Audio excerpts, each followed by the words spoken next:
Audio Jungle.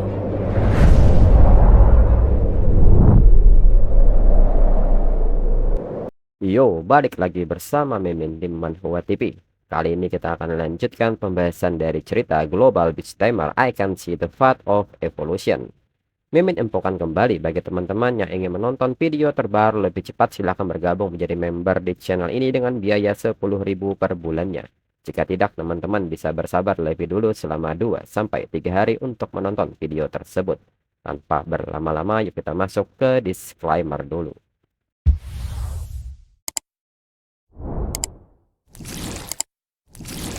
Disclaimer. Silahkan abaikan hal ini jika kalian sudah mengerti. Ini peringatan mengenai konten di channel ini. Video ini berisi alur cerita komik yang mempermudah bagi teman-teman untuk mengetahui isi ceritanya dan memahami alur ceritanya. Jika ada kesamaan tokoh, tempat, maupun isu yang sedang hangat, itu benar-benar tidak disengaja. Dan peringatan bagi teman-teman untuk tidak mencontoh atau meniru perkataan maupun perbuatan yang tidak baik yang ada di video ini. Karena cerita ini hanyalah fiktif belaka. Jika mengerti, yuk kita masuk ke ceritanya. Bersama dengan keberhasilan ini, Rock Ghost kembali ke bentuk asalnya dan notifikasi menyebut bahwa Rock Ghost telah meningkat menjadi rank 3 tahap 4 dan mempelajari sebuah skill baru yaitu Lightning Dash dalam bentuk Ghost General. Si Yonggu pun tidak percaya ini dan menyebutnya mustahil. Orang-orang juga bertanya apa yang terjadi. Four-arm monster sebenarnya mengerikan, tapi mengapa bisa kalah? Pembawa acara yang memeriksa kondisi Four-arm monster pun mengumumkan bahwa pemenangnya adalah The Four-arm Monster. Dan hasil ini membuat Lindsay bingung serta kaget. Orang-orang pun juga bingung dengan hasil ini. Jelas-jelas Four-armed Monster yang kalah. Mengapa hasilnya bisa begitu? Ini sungguh keterlaluan. Namun sebagian orang menyebut bahwa Lindsay melanggar aturan dan tetap menggunakan sebuah skill. Kembali pembawa acara menyebut bahwa semua ini karena binatang peliharaan milik Lindsay menggunakan skill sihir. Itu jelas pelanggaran. Kembali orang-orang mengatakan bahwa bentuk tubuh binatang peliharaannya memang sempat berubah tadi. Namun setelah orang-orang berpikir cukup keras, mereka menyadari bahwa itu hanyalah melepas armor saja. Itu tidak bisa disebut sihir. Di tengah banyaknya omongan ini, Guanning pun berteriak dan membenarkan hal itu. Itu bukanlah sebuah skill. Ini benar-benar tidak adil. Lalu Xiao Su yang sempat khawatir kalah pun menyebut Lindsay sebagai anak sialan dan memintanya untuk tidak berpikir Lindsay bisa bawa pulang uang cuma karena pakai trik murahan. Lindsay pun menanggapi hal ini dan mengatakan bahwa dirinya punya usul baru. Dirinya akui kekalahan dalam pertarungan antar binatang peliharaan, namun kali ini dirinya mengajak Xiao Su untuk bertarung 1 lawan 1. Kalau dirinya menang, hadiahnya jadi miliknya. Xiao Su pun kaget dengan ajakan ini. Xiao Su pun kembali menekankan bahwa maksud Lindsay apakah ingin menantang dirinya secara langsung. Pembawa acara pun tidak bisa percaya ini. Peserta ini benar-benar mau menantang mantan juara bela diri bebas. Orang-orang seketika bersemangat dengan hal ini dan meminta mereka untuk bertarung. Mereka mau lihat darah berceceran. Lalu Lindsay pun menyebut bahwa ini jauh lebih seru daripada pertarungan antar binatang peliharaan. Di samping itu, Rock Ghost pun nampak murung karena dinyatakan kalah. Namun Lindsay meminta Rock Ghost untuk tenang. Rock Ghost sudah menang. Dan sekarang gilirannya untuk unjuk gigi. Rock Ghost pun mengerti. Dan Xiao Su pun menganggukkan kepalanya untuk menerima tantangan ini. Pembawa acara pun mengerti dan mengatakan bahwa Lindsay adalah orang pertama yang berani menantang Xiao Su secara langsung. Dirinya kagum sama keberanian konyol Lindsay. Kalau Lindsay bisa menang melawan Xiao Su, Lindsay tetap boleh bawa pulang hadiahnya. Orang-orang pun seketika meminta Xiao Su untuk ajari Lindsay pelajaran, biarkan darahnya mengalir. Sedangkan Lindsay melirik kepada Guanning dan menganggukkan kepalanya untuk meminta Guanning untuk tenang. Dan segera Xiao Su mengajak Lindsay untuk maju biar mereka bisa bersenang-senang. Di sisi lain, Tan Yong bertanya kepada Guo Xinyi apakah Guo Xinyi benar-benar mulai menyukai Lindsay. Guo Xinyi membenarkan hal itu dan bertanya kepada Tan Yong apakah ada yang salah. Bukankah dirinya sudah bilang dirinya cuma menganggap Tan Yong sebagai kakak. Tan Yong pun seketika bertanya kurang apa dirinya ini dibandingkan dengan Lindsay. Lagi pula Guo Xinyi belum terlalu kenal Lindsay. Dirinya cuma tidak mau Guo Xinyi terluka. Guo Xinye meminta Tan Yong mencukupkan hal ini. Urusan ini biar dirinya sendiri yang urus. Tan Yong bisa pulang lebih dulu dan beristirahat. Dan Guo Xinye pun pergi meninggalkan Tan Yong sendirian. Lalu Tan Yong yang kesal pun menyebut Lin Ze sialan di sepanjang jalan. Dirinya harus bisa mengalahkan Lin Ze. Namun di saat itu Tan Yong mendengar suara seseorang yang minta tolong. Dan ternyata di sana ada seorang wanita yang sedang terluka bersama dengan binatang peliharaannya yaitu Flamehound tipe api dengan rank 1 tahap 2. Melihat hal ini Tan Yong segera berlari dan mengusir bis itu dengan menendangnya hingga bis itu terlempar. Tan Yong pun segera bertanya apakah dia tidak apa-apa serta dari mana munculnya bis buas ini. Namun seseorang kini memperhatikan Tan Yong dari atas gedung dan bertanya, memang di dunia ini ada yang namanya bis buas. Dan seketika orang ini turun menghampiri Tan Yong. Tan Yong seketika bertanya siapakah dia sebenarnya. Apakah binatang peliharaan buas ini miliknya? Orang ini pun tersenyum saat ditanya mengenai binatang peliharaan buas. Menurutnya, jika binatang peliharaan buas itu jahat dan binatang peliharaan yang dimanfaatkan manusia itu disebut baik, siapa yang pertama kali menentukan semua itu? Tan Yong pun bertanya maksud orang ini. Orang ini pun balik bertanya apakah Tan Yong tidak tahu. Umur binatang peliharaan jauh lebih panjang daripada manusia. Tapi karena manusia menyukai kesetiaan, banyak binatang peliharaan setelah tuannya meninggal lebih memilih untuk tidak patuh pada manusia lain. Mereka hidup sendirian selama waktu yang sangat lama, tanpa ada yang peduli, tanpa ada yang menyayangi, bahkan malah dianggap sebagai binatang peliharaan buas. Tan Yong pun kesal mendengar semua ocehan ini dan meminta orang ini untuk berhenti berbicara omong kosong. Kalau orang ini memang yang menyuruhnya menyakiti manusia, dirinya tidak akan membiarkannya semena-mena. Dan Tan Yong segera memanggil Necromancer. Orang ini pun seketika menyebut nama kakek Tan Yong. Tan Yong pun kaget karena orang ini tahu nama besar kakeknya. Tan Yong meminta orang ini segera menyerah, biar dirinya bawa ke Beast Taming Asosiasi untuk dihukum. Lalu di saat yang sama binatang peliharaan hitam ini seketika ingin bergerak maju. Namun orang ini menghentikannya dan memintanya untuk minggir terlebih dahulu. Orang ini pun seketika memberikan sebuah aura hitam kepada Flamehound milik si wanita. Dan tiba-tiba Flamehound ini menunjukkan suatu reaksi yang abnormal. Hingga tubuhnya membesar dengan aura mengerikan di sekitarnya. Tan Yong yang melihat hal ini bertanya-tanya ada apakah ini. Orang ini pun menyebut bahwa sebenarnya dirinya memang berencana datang ke tempat mereka. Tapi karena Tan Yong sudah muncul sendiri di sini, mereka akan lihat apakah Tan Yong punya nilai untuk dimanfaatkan atau tidak. Dan seketika Flamehound bersiap maju menyerang Tan Yong dan Necromancer. Lalu saat ini Guo Xinye yang terus berjalan sendiri akhirnya sampai di sebuah gedung arena. Guo Xinye pun mendengar suara gemuruh penonton yang ingin melihat darah berceceran. Guo Xinye yang tertarik pun mulai mendekat ingin mengetahui apa yang sedang terjadi. Orang-orang pun terus meminta Xiongsu untuk menghancurkan anak pang itu dan tunjukkan terbuat dari apakah Xiongsu. Saat Guo Xinye semakin mendekat, Guo Xinye kaget ternyata di sana ada Lin Ze. Dan ini membuat Guo Xinye semakin mendekat dan memberikan semangat kepada Lin Ze. Dan di saat yang sama Guo Neng kaget karena tiba-tiba Guo Xinye ada di sini.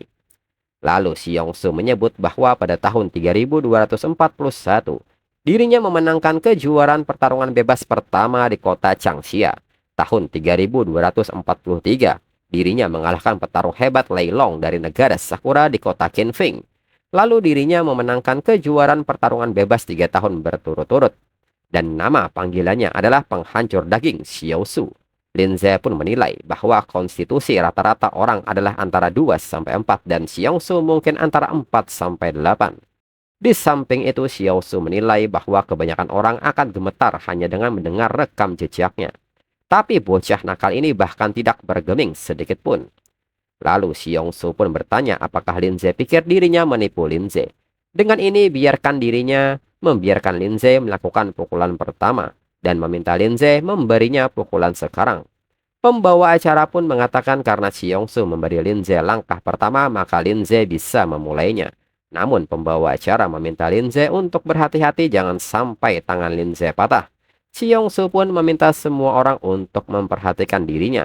Lin Ze pun mengerti dan dirinya tidak akan menahan diri. Dengan cepat Lin Ze memberikan tinju terbaiknya hingga membuat Xiongsu terlempar dengan sangat keras dan tidak sadarkan diri. Pembawa acara pun kaget dan bertanya apa yang sedang terjadi. Si Yongsu dijatuhkan dengan satu pukulan. Guo Xinye dan Guan Ning pun menepuk tangan mereka tanpa sadar hingga akhirnya mereka saling membuang pandangan masing-masing. Kembali pembawa acara meminta mereka untuk menunggu. Karena dirinya belum memulai pertandingan dan Linze menyerang lebih dulu tanpa aba-aba, maka Linze melanggar peraturan dan pemenangnya adalah. Namun di saat pembawa acara ingin menyebut pemenangnya adalah Xiongsu, Linze segera memberikan tatapan tajamnya. Pembawa acara pun seketika panik dan meminta maaf karena salah bicara. Linze tidak melanggar aturan apapun dan pemenangnya adalah Linze. Dan seketika Linze mendapat notif penambahan saldo sebesar 50.000. Linze pun akhirnya lega karena sekarang mereka punya uang untuk tidur di hotel malam ini. Lalu Guan Ning dan Guo Xinye pun segera menghampiri Linze. Guo Xinye menyebut bahwa Linze tidak buruk sama sekali. Dirinya tidak menyangka Linze benar-benar bisa mengalahkannya. Namun Guan Ning seketika mengatakan bahwa mereka tidak sedekat itu. Guo Xinye meminta Guan Ning untuk tidak lupa bahwa mereka pernah bekerja sama sebelumnya. Itu membuat mereka menjadi rekan satu tim. Dan mereka akan segera menjadi teman sekelas juga. Dengan ini izinkan dirinya memperkenalkan dirinya sekali lagi dan mengajak mereka untuk berteman. Guan Ning pun kesal melihat tingkah Guo Xinye kepada Linze. Lalu Linze pun bertanya apa yang Guo Xinye lakukan di sini. Guo Xinye menyebut bahwa itu sudah jelas. Dirinya datang untuk membantu Linze membangkitkan kekuatan jiwa eksklusifnya. Guan Ning pun bertanya soal hal ini. Guo Xinye mengatakan jika Guan Ning menganggap dirinya sebagai teman, dirinya bisa membantu Guan Ning juga. Guan Ning pun mengerti dan mengajak mereka untuk mencari tempat yang tenang untuk berbicara. Hingga Linze membawa mereka ke sebuah hotel dan hal ini membuat Guo Xinye dan Guan Ning terdiam bingung dan bertanya-tanya dalam pikirannya. Bagaimana ini berakhir dengan mereka memesan sebuah kamar. Lalu Linze pun mengajak Guo Xinye untuk memulainya. Guo Xinye pun mengerti. Guo Xinye menjelaskan bahwa kekuatan jiwa eksklusif miliknya disebut persepsi. Dirinya mendapatkannya sejak dirinya berusia 7 tahun. Mampu merasakan hal-hal yang tidak bisa dirasakan oleh orang normal. Seperti aura seseorang, arah atau bahkan kemungkinan kejadian di masa depan. Guan Ning pun menyebut itu menakjubkan dan bertanya apakah kekuatan seperti itu ada. Lalu Linze pun bertanya bagaimana cara Guo Xinye membantu mereka. Guo Xinye meminta Linze untuk menutup matanya dan segera Linze melakukannya. Dan Guo Xinye seketika mendekat untuk menggunakan persepsinya. Namun di saat itu Guan Ning merasa tidak senang dan menegur Guo Xinye. Guo Xinye segera meminta Guan Ning untuk diam terlebih dahulu. Hanya seperti ini dirinya bisa merasakan kekuatannya dan membimbingnya ke jalan yang benar. Guan Ning pun mengerti dan akan mempercayai Guo Xinye kali ini. Namun di saat itu Guo Xinye sendiri merasa bahwa jantungnya berdetak sangat cepat. Namun Guo Xinye merasa ini bukan saatnya dan harus berkonsentrasi. Hingga Guo Xinye merasakan sesuatu dan melihat sebuah gambaran binatang peliharaan. Setelahnya, Guo Xinye mengatakan bahwa dirinya melihat binatang peliharaan aneh. Itu tidak terlihat seperti rock ghost milik Linze atau Snow Maiden. Lebih seperti perpaduan keduanya atau bisa disebut fusion. Lalu Linze pun bertanya-tanya soal fusion ini. Namun Guo Xinye menyebut bahwa konstitusi dirinya belum cukup kuat. Jadi dirinya hanya bisa merasakan informasi yang samar-samar. Lalu Guo Xinye menyebut bahwa sekarang adalah giliran Guan Ning. Guan Ning seketika kaget dan bertanya apakah mereka benar-benar harus menyentuh dahi. Guo Xinye membenarkan hal itu, potensi yang tersembunyi jauh di dalam hanya dapat dirasakan dengan cara ini. Lalu Guo Xinye kembali mengaktifkan persepsinya dan melihat sebuah gambaran di mana ada seorang bayangan wanita yang dikelilingi banyak binatang peliharaan. Dan bayangan ini seketika melihat ke arah Guo Xinye. Dan ini membuat Guo Xinye sangat kaget. Guan Ning seketika bertanya apakah ada sesuatu yang salah dan apa yang Guo Xinye lihat. Guo Xinye mengatakan bahwa itu bukan apa-apa, hanya bayangan hitam. Mungkin karena potensi Guan Ning belum terwujud, Guan Ning mungkin perlu berkultivasi lebih lama sebelum dirinya bisa merasakannya. Guo Xinye menilai, tidak peduli apa yang baru saja dirinya lihat, dirinya punya firasat buruk tentang Guan Ning. Dan lebih baik tidak memberitahunya untuk saat ini. Lalu jam saat ini menunjukkan pukul 23:29. Guo Xinye bertanya bagaimana bisa selarut ini. Dirinya hanya seorang gadis kecil yang tidak punya tujuan. Dirinya mungkin akan bertemu orang jahat jika dirinya keluar. Guo Xinye yakin bahwa Lin Ze pasti akan membiarkan dirinya menginap malam ini di sini. Lin Ze pun seketika bingung harus menjawab apa dan Guan Ning semakin kesal mendengar hal ini hingga pada akhirnya Lin Ze mengiyakan hal ini. Guo Xinye seketika berterima kasih karena telah mengizinkan dirinya untuk tinggal. Lalu malamnya Lin Ze pun hanya bisa mematung saat ingin tidur tanpa bisa bergerak sedangkan Guan Ning dan Guo Xinye sedang menunggu sesuatu dan ini semakin membuat Lin Ze merasa tidak enak. Lalu Lin Ze pun memikirkan soal fusion ini. Lin Ze pun merasa bahwa ini saatnya untuk membiarkan Rock Ghost dan Snow Maiden mulai bergaul. Dirinya perlu mengaktifkan teknik jiwa eksklusifnya sesegera mungkin. Lalu 10 hari kemudian di hari upacara penerimaan mahasiswa baru. Saat ini susunan kelas pun sudah keluar di papan pengumuman dan segera mereka melihatnya. Dan Lin Ze pun juga ikut melihat pengumuman ini. Dan ternyata Lin Ze ada di kelas pertama bersama dengan Guan Ning. Guan Ning menyebut ini sangat bagus mereka sekelas lagi. Lin Ze pun tertawa senang melihatnya. Di saat yang sama Guo Xinye menyapa mereka dan mengatakan bahwa dirinya punya kabar baik di mana dirinya juga berada di kelas pertama. Guan Ning pun nampak tidak senang mendengarnya. Lalu di saat yang sama Tan Yong datang menyapa Guo Xinye dengan keadaan terluka. Guo Xinye pun kaget melihat kondisi Tan Yong dan bertanya apa yang telah terjadi kepada Tan Yong. Apakah Tan Yong terlibat perkelahian? Tan Yong mengatakan bahwa dirinya bertemu beberapa pria yang merepotkan dan nyatanya Tan Yong dan Li Fengyun berada di kelas kedua. Dan Tan Yong pun menyebut ini adalah takdir. Li Fengyun pun menyebut ini bagus, dirinya tidak dimasukkan ke kelas yang sama dengan Lin Ze. Kalau tidak dirinya mungkin tidak akan bisa menahan diri untuk mencari kesempatan untuk membunuh Lin Ze. Tan Yong membenarkan hal itu, dirinya juga ingin melakukannya sekarang juga. Kemudian Guan Ning pun mendekat dan memberi selamat kepada Xian dan Xiao Yun karena juga lulus. Xiao Yu pun mengatakan bahwa mereka ditugaskan di kelas 4, hanya kelas pertama dan 2 yang merupakan kelas lanjutan dan perawatan mereka jauh lebih baik. Tapi berkat kerja keras mereka nyaris lolos. Xian pun membenarkan hal itu, mereka harus berterima kasih kepada Guan Ning karena telah melatih mereka. Kemudian saat ini di kelas pertama, Qin He menjelaskan bahwa mereka semua seharusnya sudah melihatnya sebelumnya. Mulai hari ini sebagai wali kelas untuk kelas pertama lanjutan, dirinya akan membimbing mereka dalam kultivasi selama 3 tahun ke depan.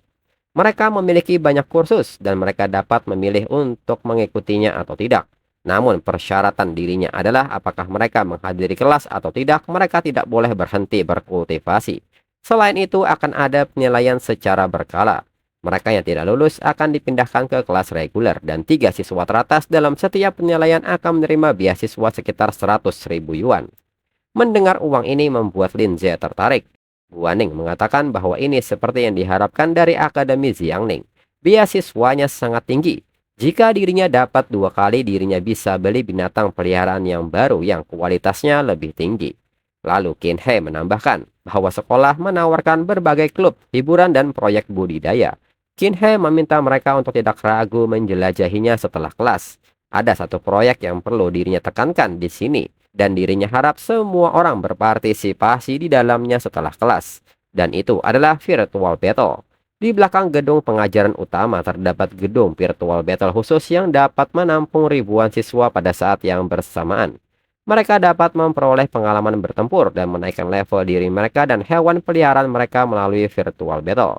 Tentunya karena ini adalah simulasi virtual di seluruh jaringan. Lawan mereka tidak hanya siswa dari akademi, tetapi semua Beastmaster di seluruh federasi Beastmaster. Tentunya mencapai peringkat tinggi di sana tidak hanya akan memberi mereka hadiah besar. Yang lebih penting, peringkat poin mereka adalah syarat paling penting untuk dievaluasi sebagai Beastmaster tingkat perunggu, perak, atau emas. Lin Ze pun menilai bahwa dirinya perlu meningkatkan Rock Ghost ke level yang sama dengan Snow Maiden sesegera mungkin. Dan sebelumnya Lin Ze pernah meminta Rock Ghost dan Snow Maiden untuk melakukan fusion namun tidak terjadi apa-apa. Dan notifikasi menyebut bahwa fusion gagal karena level tidak cocok. Dan untuk episode selanjutnya tunggu 3 minggu lagi untuk 3 chapter. Sekian dan terima kasih.